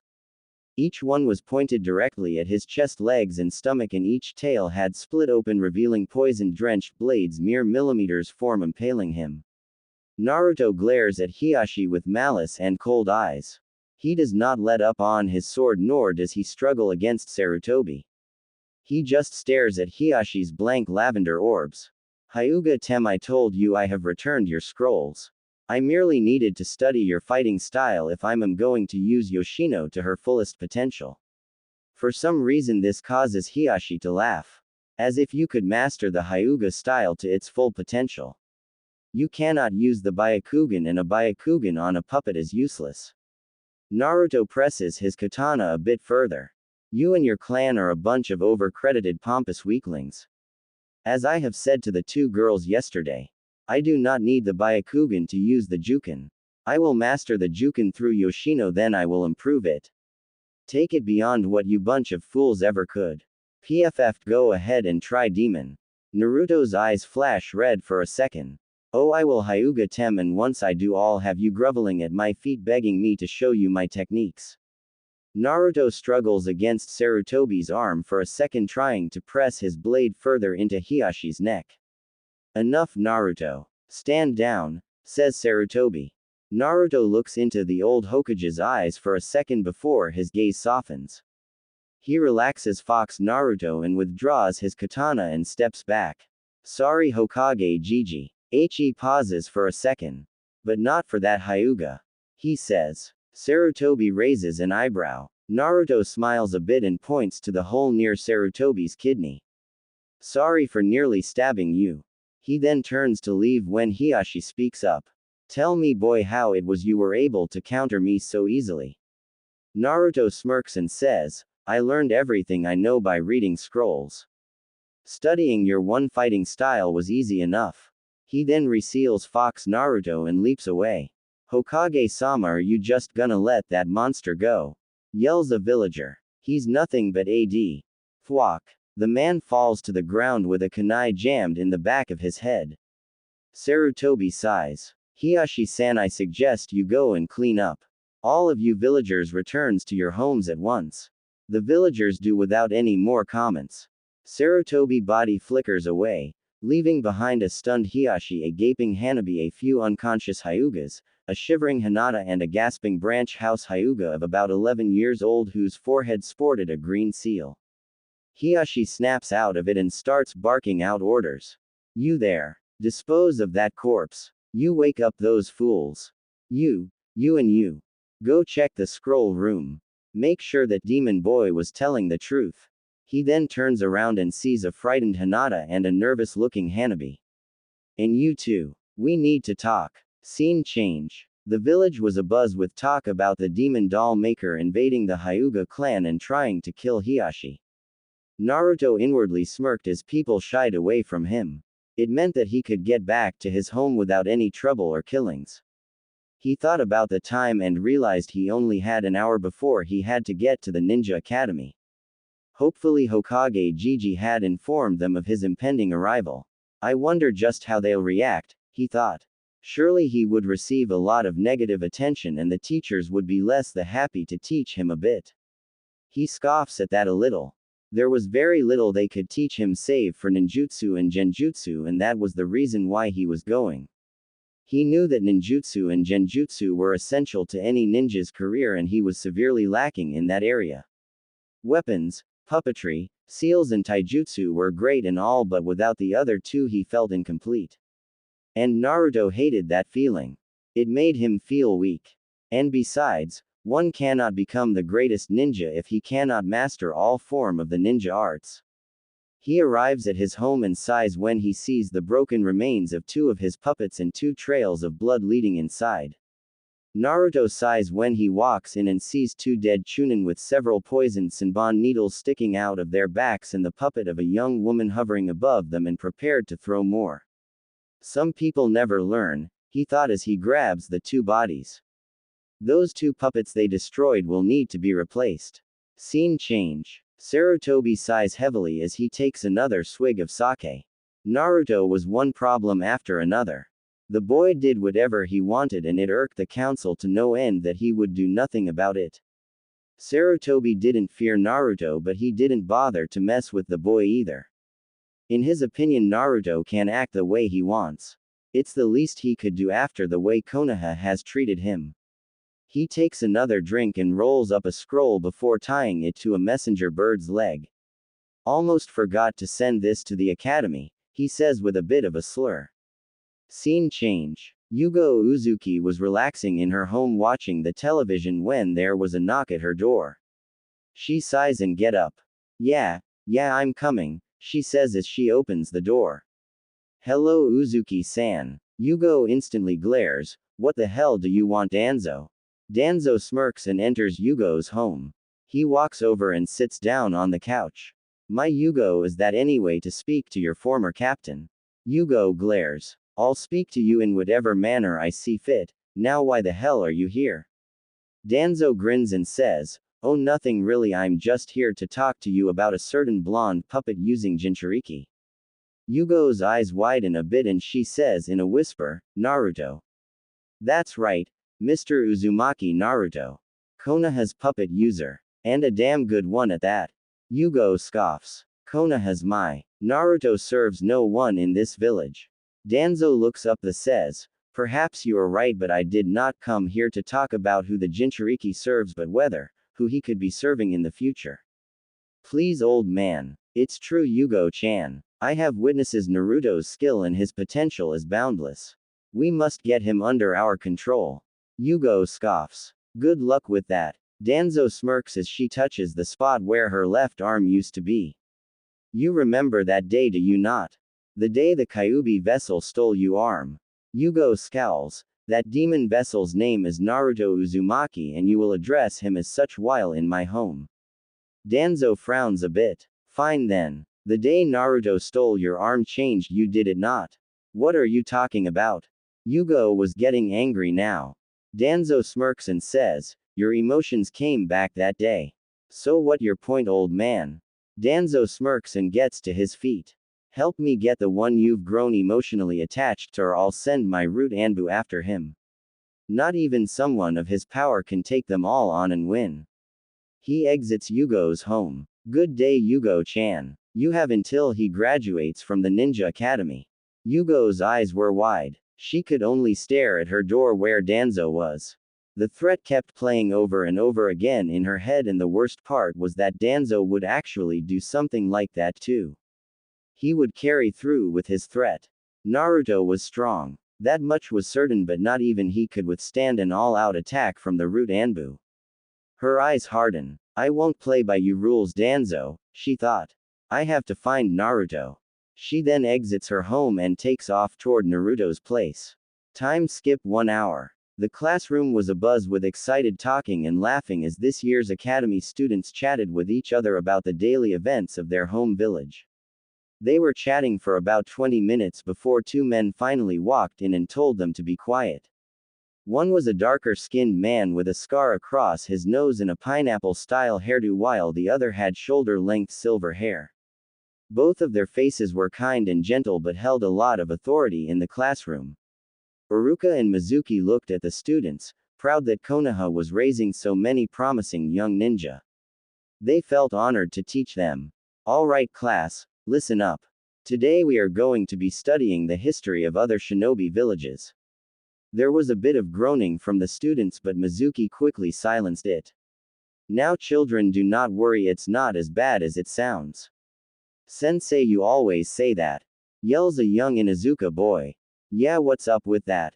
Yells another boy. The two teachers' sweat drop as the class explodes into protests. Hey, listen up. This knowledge is also vital to being a ninja. So pay attention. The class quiets down after a couple more minutes. Now, as I was saying, the world consists of tap tap tap. What now? Says Iruka, causing Mizuki to chuckle. Iruka makes his way over to the window and opens it. A messenger bird sops in and lands on the desk. It's from Hokage-sama, he says as he takes the scroll from the bird's leg and opens it. What's it say, sensei? Asks a young Akamichi. Iruka smiles and says, it appears we have a new student on his way here. He reads the scroll a bit more. It says that this new student has trained in solitude for a while and needs to learn a bit more on ninjutsu and genjutsu. What's his name? Asks a pink-haired girl. Iruka reads further, then drops the scroll with a gasp. Oh no, it's. Before he could finish, the door to the classroom opens and a reasonably short blonde kid with 3 whisker marks on each cheek steps in. His arms were crossed and his pants and shirt were bright orange. He had a katana, a spear and a battle chain on him and a tattered blue open cloak. Everyone in the classroom gets one good look at the boy and recoil in a bit of fear. Only one person had the courage to speak in the presence of this boy. He was a young Uchiha boy who looked just as emotionless at the blonde before the classroom. He utters 2 words and 2 words alone. Words that would soon send the classroom into disarray and chaos, for they too knew of what this boy is capable of. Uzumaki Naruto, says the young Uchiha. Naruto was never a guy that reveled in the terror of others, nor did he ever actively seek to terrorize those who have not wronged him yet, but he had to admit to himself as he looked upon the fearful faces of the students before him that it felt pretty liberating to some degree. Of course, there were still the few that were boldly facing his presence without any hint of fear, and he felt a bit of respect for those four. The Uchiha didn't surprise him much. Of course, the boy didn't fear him. He was an Uchiha after all, and their arrogance was as great as the Hyugas. The boy was staring right into Naruto's eyes as if trying to size him up. No doubt thinking the stories about him are overemphasized. He scoffed slightly at that. On night in my home would scare his shitless. The next was the Nara boy. Naruto was amused by every member of this clan. They were all highly intelligent, but some of the laziest bunch of people he had ever come across. Even now this boy was looking at him with half-closed and uncaring eyes that said, "Just let me sleep and I'll leave you alone." He shifts his gaze over to the boy sitting at the back of the room. Sunglasses and a high collar covered his face. The Aburame clan had interested him greatly a while back. After reading a bit about their abilities in his book about Konoha's clans, he took the liberty of observing the clan as the members went about their business. He had been caught every time, but was surprised when they didn't brutally attack him but instead seemed to give him pointers on his stealth. The last boy intrigued him because he was staring at Naruto with curiosity and a bit of hostility. He has tan skin and reddish-pink shoulder-length hair. His eyes were mismatched colors, one brown and the other green. He looks back at the two frozen teachers and speaks. "I'm sure Hokage Gigi has informed you of my arrival." Iruka nods slowly with a guarded look. "Yes, we just received the message right before you arrived. I welcome you to our class, Naruto." Naruto nods a bit and heads over to the class. He smirks as the students shy away from him and begin to whisper among themselves. It's the puppet boy. I know. They say his house is so riddled with dangerous traps that not even a squad of Hyugas could survive trying to break in. It's true. It's also true that he turned a Hyuga into one of his puppets. Is it really a good idea to let him be here? I mean, look at him. Let's just stay out of his way. I'm with you on that one. Naruto couldn't help but smile a bit. At least the younger generation had enough common sense not to mess with him. He takes a seat next to the Uchiha and waits patiently for Iruka to begin his lessons. Scene change. Yugao sighs in frustration as she leaps over another house.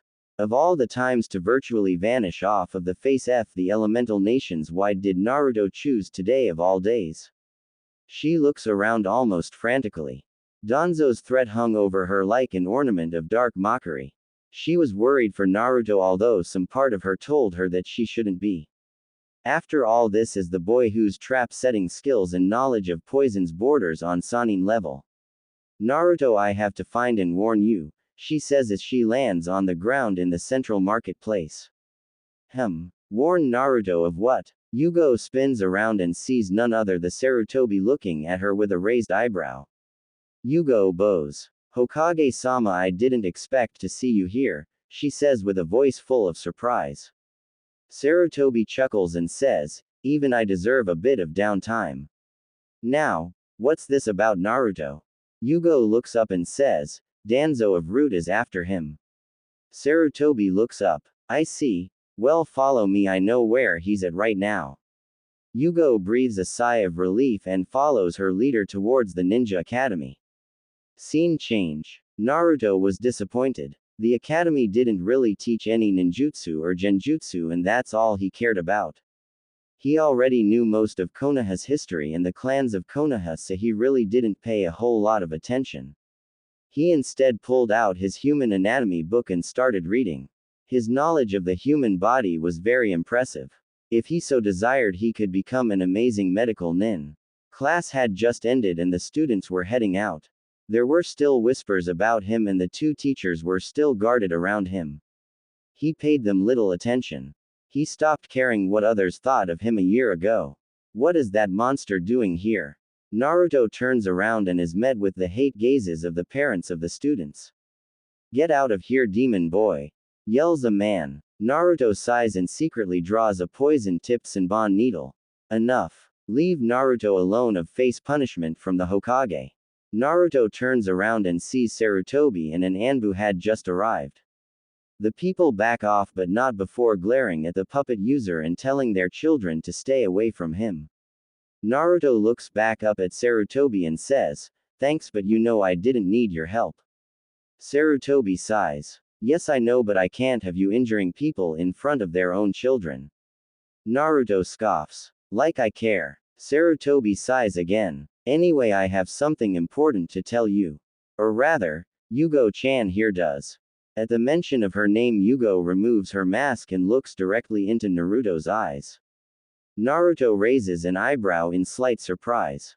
"Alright then, follow me," he says to the two ninja. "There might be a few nosy eyes around that I don't want spying on us." In the bushes, the Uchiha and the tan-skinned boy flinch. Sarutobi nods, also knowing who was present, and places his hand on his shoulder. "Where to?" he asks. Naruto smirks and says, "My place."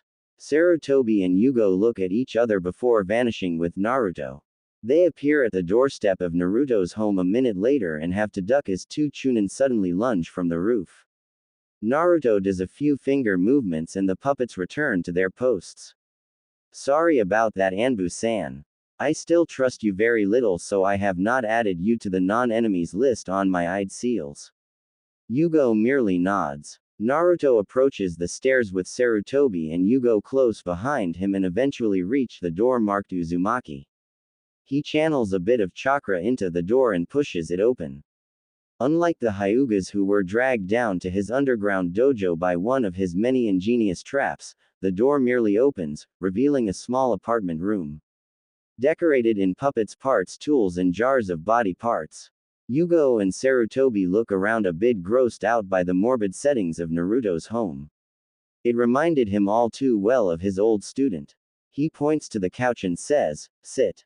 They do, and Naruto flops down into a rocking chair and grabs up a puppet torso and begins to tinker with it. "Now what was it that you wanted to tell me?" he asks after a minute. Yugo clears her throat. "Uzumaki-san." Naruto raises an eyebrow at her. She gets her scruples together and continues. "Danzo of Root Anbu is after you." Naruto scoffs. "Root Anbu, huh? You know about them?" asks Sarutobi. Naruto shrugs. "A little, but not a whole lot. A couple of the ninjas who have died here were once part of the Root Anbu, so I know a bit about them. They are a secret branch of Anbu. The more ruthless individuals, and this Danzo is their leader." Yugo nods. "And this Danzo wants me under his control, no doubt." "That is precisely it, Uzumaki-san. Danzo has instructed me to convince you to join his Anbu division or be eliminated by him." Naruto looks up, then glares at Yugo. "Tell this Danzo that he is going to die. No one threatens my life." He stands up and looks her dead in the eye. "I answer only to Hokage Jiji. No one else. If this Danzo wants so badly to control the Jinchuriki of Konoha, then he better come at me himself and try and force me." Yugo goes to say something else, but Sarutobi interrupts her. "Naruto, don't underestimate Danzo. He is powerful." Naruto nods. "I underestimate no one. The day Danzo sends his Anbu after me will mark the day of his death." "How long do I have?" "Until the day you graduate from the Ninja Academy," says Yugo. Naruto stands up. "Fine then." He heads into a back room, and Sarutobi and Yugo could hear numerous clicking sounds and the clinking of metal and weapons. Just as Yugo was going to ask Sarutobi what Naruto was doing, the blonde returns with a large bundle in his arms. He looks at the two ninja in front of him as if surprised that they are still there. "Naruto, what is that?" asks Sarutobi. Naruto drops the bundle and causes Yugo's eyes to widen. The bundle unravels and reveals a new puppet. This one was huge. At least 7 feet tall and had pitch black skin. It had the body of a very muscular man. One arm was covered in a huge gauntlet and a foot-thick giant clock's gear. The other arm wasn't connected to the body yet and still looked pretty normal. The upper half of its face was covered in a thick steel Roman-style helmet and snow-white hair sprouted from underneath the helmet. It was dressed in a tattered black kilt and a thick white sash that went from its left shoulder diagonally across the chest and around the right hip before coming back up across the back. A huge feathery black wing and two metallic tentacles were placed next to the puppet, and so were numerous canisters decorated with seals and kanji for different elements. He grins and returns to the room, returning a few minutes later carrying a shield that was twice as tall and as wide as the boy and a double-bladed battle axe that was also nearly twice as tall as he was. The shield was triangle-shaped and had a golden outline. The center was decorated with a golden fox head and the rest of the shield was black. The axe blade was black and the staff part was gold with a design of a nin-tailed fox lunging at something toward the blade. Perfect weapons for a warrior of this new puppet's stature. He drops the items next to the puppet and grins at Sarutobi and Yugao. Meet my newest puppet. 2 months in the making. An original Uzumaki design. Oni Tenshi. Demonic angel. Sarutobi and Yugao could only gape at Naruto, who smirks. Human puppets are not the only puppets I know how to make. And to prove his point he unseals Fox Naruto and has it look at Yugao. You say Danzo will come at me the day of my graduation. Fine then. I'll use that time to prepare. He kneels down next to Oni Tenshi and picks up the disconnected arm of the huge puppet. Hokage Jiji. Do you know of anyone who can teach me ninjutsu and genjutsu? Someone I won't end up killing would be preferable. Sarutobi looks up as images of Sume, Inoichi, Shuza and Shikaku dance through his mind, but before he could voice his thoughts, Yugao speaks up. I would love to teach you Uzumaki-san. Naruto looks at her with a critical eye. Although he heard her apologize that one day he still was guarded. He doesn't throw out his trust foolishly. And why would you want to teach me, Anbu-san? Aren't you the one whose arm I have taken? Yugao nods slowly. Naruto stands back up and approaches the woman. He looks deep into her eyes, a mere 5 inches apart. Yugao quickly became lost in Naruto's eyes. Eyes of the deepest blue she had ever seen. Eyes of a boy who has long since stopped caring about the world. Eyes of one who has dealt with a soul-gripping sadness. She felt something build up in her. A deep feeling in her stomach. At that moment all she wanted to do was embrace Naruto in a hug and comfort him forever. She refrained at the risk of getting jammed in the neck by a poison-tipped Senbon needle. Naruto, as if sensing Yugo's emotions, takes his eyes off of her and looks up. What is your name? I have seen you on several occasions and yet I do not know your name. Tell me, Anbu-san, and I will allow you to train me. Yugao nearly smiles happily and she gets to her feet. None of them had noticed that Sarutobi had left with a smile. My name is Yugao Azuki. Former member of Root Anbu. Instigator of the attack that changed you, a woman who is deeply and severely sorry for what she has done to you, Naruto. Yugao ends her sentence with a deep bow. Naruto approaches again and lifts her chin with his fingers to look into her tear-brimmed eyes. Anytime someone should be bowing to me is when they are either begging for mercy before I kill them or because I control them. He has Yugao stand back up and is a bit surprised to notice that she is only about a foot taller than he is. I am not killing you and you are not under my control. Therefore never bow to me, Azuki-san. Yugao didn't know what to do. The way Naruto had said that sounded almost number. It definitely wasn't that. Thank you, Naruto. Naruto nods. Now I'm sure in order to teach me ninjutsu you need 2 hands, am I correct? Yugao nods. It's okay, Naruto. We'll figure something out. Naruto grins. I already have the solution to your problem. Yugao looks at him confused. Naruto merely smirks and vanishes into his bedroom. He returns a minute later holding a jar. The jar was full of yellow liquid and glowing with numerous preservative seals. Yugao widens her eyes when she sees what this jar was preserving. My arm. Correct, Yugao-san. The day I took your arm I kept it. It was also the same reason why you are still alive today. That day I found out about the Kyuubi and asked that group of dumbass villagers and shed some of my first tears. I saw your eyes. Eyes of a person that felt no hatred for me. No emotion at all, in fact. I let you live because I felt you could redeem yourself. Regain your emotions as I lost mine. Yugao gasps. I spared you because I didn't want to kill you. It's that simple. He raises the jar to her. I can reattach your arm in the span of an hour. Would you like me to do so? Yugo's body moved on its own without her consent. It just reacted. That is how Naruto Uzumaki found himself in a bone-crushing hug from Yugo Azuki. Scene change. Sarutobi smiles as the image fades from his crystal ball. Things were finally beginning to look up. At least that's what he thought. He knew Naruto was probably never going to return to the way he was, but at least someone was finally there for him. He just hoped Naruto would be ready for Danzo. Perhaps the 4 other shinobi clans on his side would get involved. He sighs and decides not to think about it for now. Besides, he had a huge stack of paperwork to get signed.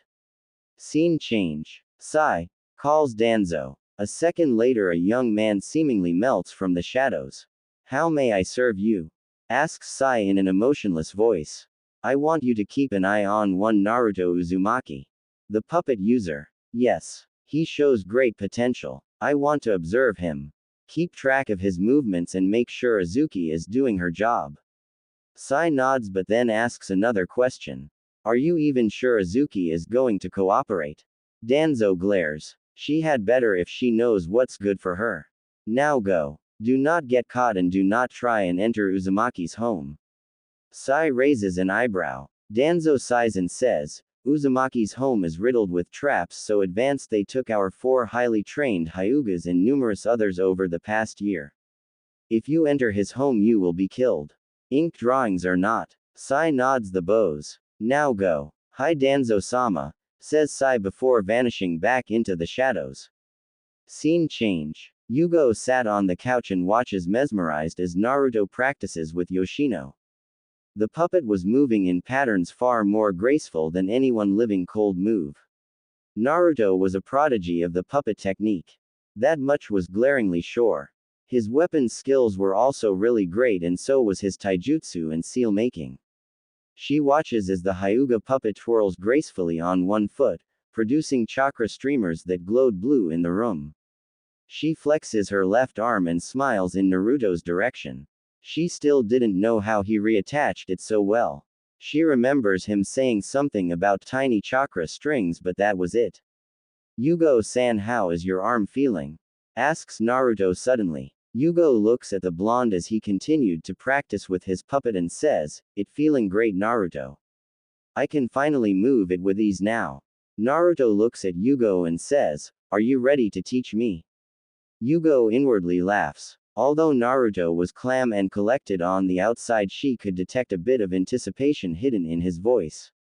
Of course, Naruto. Whenever you are. Naruto pauses in his movements, then seals Yoshino into his arm.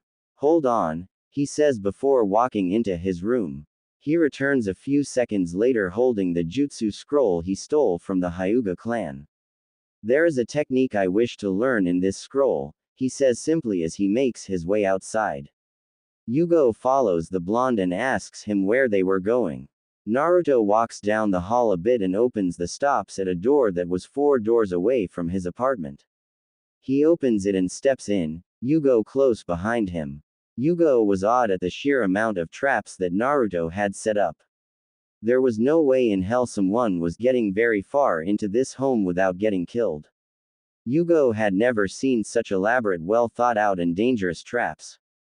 Add to the fact that Naruto's puppets patrolled the place constantly and attacked anyone Naruto deemed an enemy without mercy and without tiring, and it kind of unnerved her a bit. They made their way down a slanted hallway for what seemed like 2 hours before Naruto finally speaks.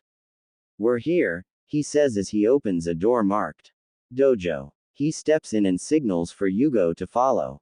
She obeys and widens her eyes at the sight. This dojo had everything needed in order to train.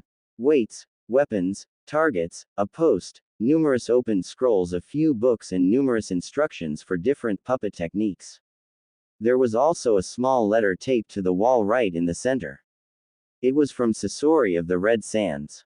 A taunt to Suna. Naruto turns to looks at Yugo and says, So what must I learn first?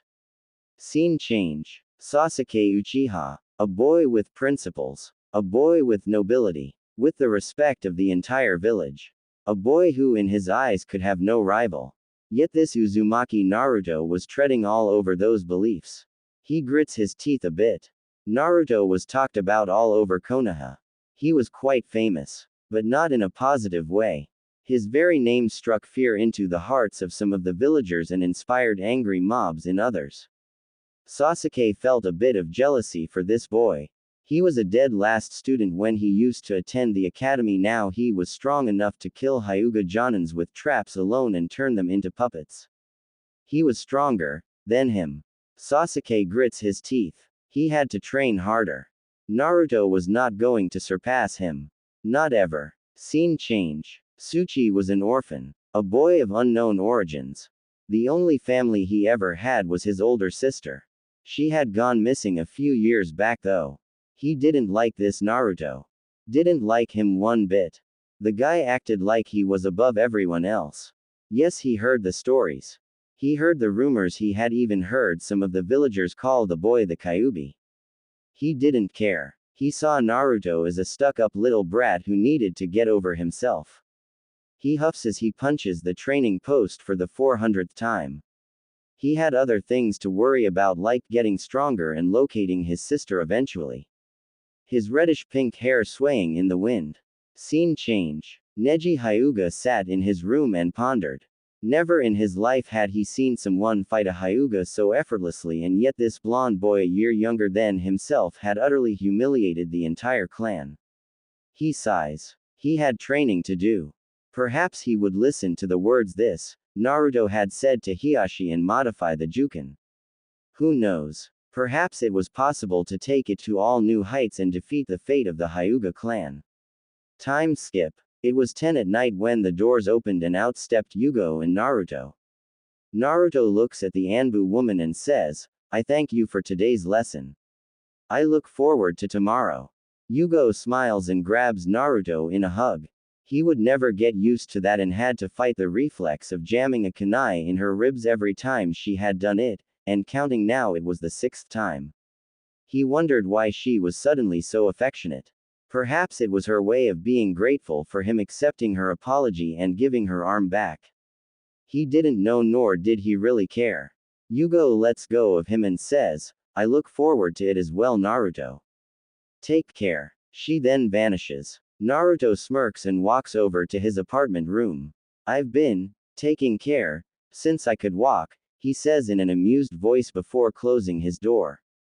He didn't notice that Yugao was still there, sitting on his roof and smiling sadly. Her heart ached. She was in pain for the way Naruto was. Because of this village, because of her. Naruto. Scene change. Sai materialized in front of Danzo bowing.